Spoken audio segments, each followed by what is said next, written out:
Hello, this is the trade site Forex market preview and international economic data roadmap for the week beginning Sunday the 14th, ending Friday the 19th of July, 2019. The 19th will be options expiration, but it is not a triple expiration, so it shouldn't have as much impact on uh, Forex as the triple did last month. Here's a look at the dollar index daily chart. This is quite remarkable now. We're looking back 9 months or so on this chart.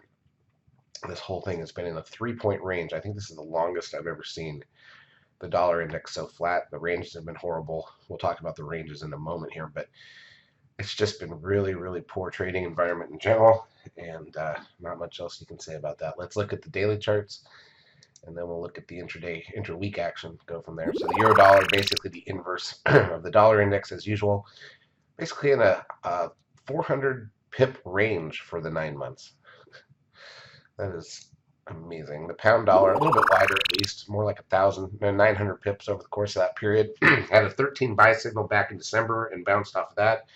Just got one last week and curling up again. So those signals right on the pound. Aussie dollar, fairly flat. Hard to trade this thing these days. The euro yen hasn't done much for 2 months. The pound yen has not done much for 2 months. It's working on a 13 buy signal as well. Pound Swiss hanging near the lows. It has a 13 buy signal in place and hasn't gone lower since. It's just above the risk line. New Zealand dollar had a little bit of volatility last week. Let's look at the intra-week action. Here's 30-minute candles. So you can see Monday, Tuesday, and Wednesday. I mean, this thing was in a 35 pip range for 3 days. It's just horrible. Finally made a move on Wednesday, popped, and then dead flat again in a 40 pip range for the rest of the week. So there's one news pop. The entire range for the week is not even 100 pips on the euro dollar. Look at the 13 sell signal at the top, though. That high candle of the week gave us the sell signal. Pretty interesting. Pound dollar had a 13 buy signal right at the low on midday, early Wednesday. Total range for the week here is only 140 pips, obviously better than the euro. This is where we made a little money. Had a couple days again where we didn't even make calls because the levels were so tightly bunched because the day before's action was so flat on both the euro and on the pound.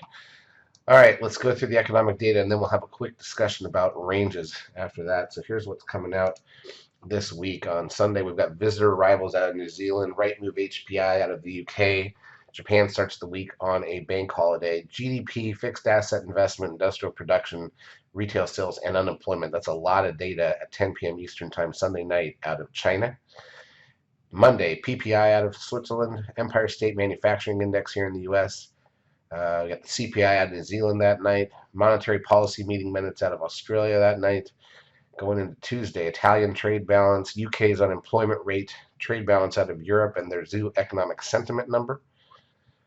Canada in the morning, foreign security purchases, but here in the US, we've got retail sales and import export prices, then capacity utilization and industrial production, then business inventories, then the NAHB housing market index.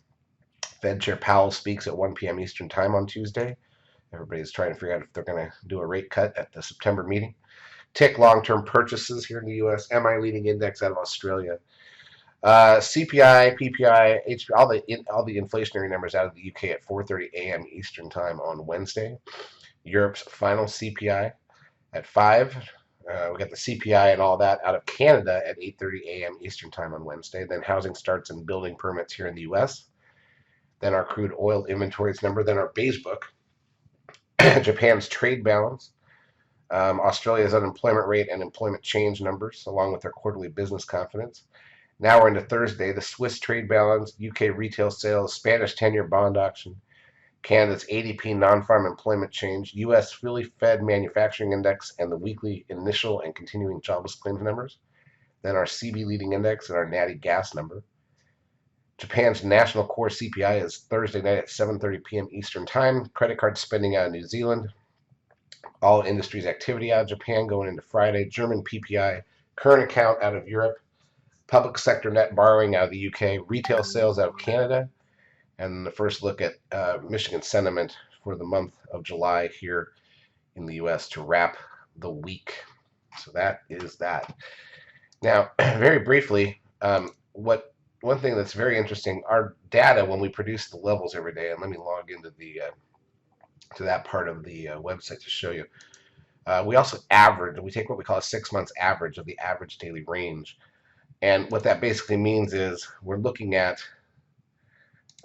each day's high to low is the range of the day, right? So if we look at Friday's levels, for example, and I scoot this over here a bit, there we go. So each day's high to low on the levels is the range for that day. And if you take every range for the last 6 months, every day's range, and average them, you get an important number, which is what we call the average daily range. If you take 6 months worth of data, you're definitely getting an average of what's going on in the market. And what's remarkable right now is how small the ranges actually are. And what I mean by that is, here's the euro levels at the bottom of the euro column, the far left column here. See that 52 ADR, and on the pound 92. The euro dollar historically has always traded about 120 pips per day. That means the high to low every day is 120 pips wide, and the pound has traded about 130 to 140. Now there have been times where it's been a little lighter. I've seen the euro down to about 90 on the average, and I've seen it be higher. I've seen the euro be up to 170 when the market's really active. But if you look at these numbers, 52, that means over 6 months, the average on the euro is 52 pips a day of range. That's not even tradable. The pound dollar is 92, and if you look at all the pairs, they're pretty bad. There's just no action in the Forex market, and it's been going on for so long that the average 6 month daily range is now down to these low numbers. That is the telling sign of what's really going on in Forex. Hope you have a good week. Well, hopefully this widens out. This is not the time of year where Forex usually widens out. Summer months are usually the slowest. So I'd hate to say it, but if it gets even slower, that's going to be sad. But hopefully something gets going here soon. Charts as usual brought to you by eSignal. If you've not yet taken a trial of our services, feel free to do so. We will help you out for a couple weeks. Have a great trading week.